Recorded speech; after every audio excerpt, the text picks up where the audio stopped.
Hey everyone, in this video I'll be showing you how to easily defeat the first boss in Saros, the Prophet, which has 3 distinct phases which I'll be taking you through the best strategies and the build that I used to take down this boss. I only had 11 in my command skill, which is more than enough. So what we'll be doing here for the first phase is anytime you see blue, you got to get it because there's a lot of corruption in this fight and we want to keep that down as much as possible. For the first phase, you got to take care of the enemies that pop up here before you can actually damage the boss here. So just move your way around here, jumping over that stuff.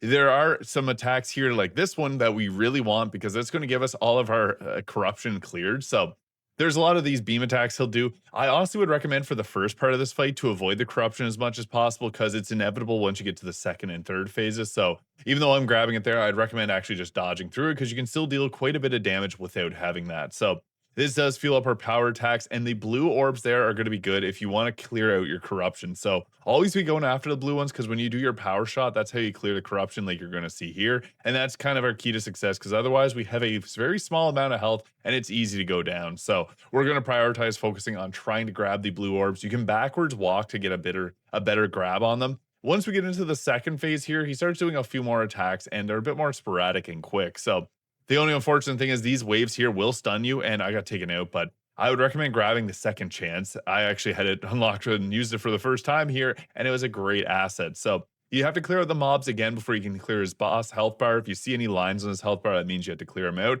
Once this is done, he starts using this attack. You don't have to shield through. You can actually walk your way through it. There is large enough gap for you to just stand there and return fire. And in order to give yourself the most amount of DPS, I'd actually recommend not grabbing those orbs whenever he does that attack. But when he does this attack, this is utmost importance to grab those just so we can get that heal back. I left that heal on the ground there. You can leave it around if you have a bunch of corruption, as you're not going to want to grab that one heal that he does drop for the fight. And that comes from one of the mobs that you have to clear out.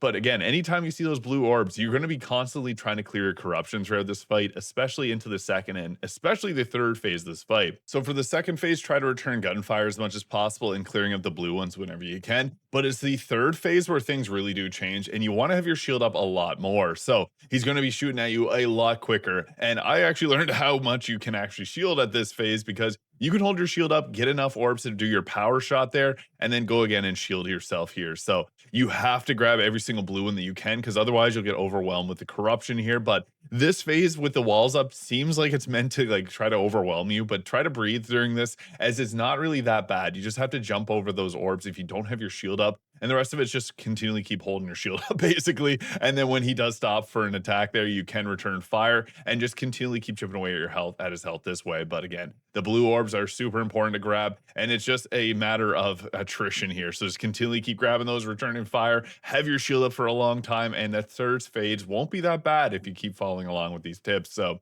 if this video is useful, please hit the subscribe button below, and I'll be posting more Saros content. And again, you can rewind for the build.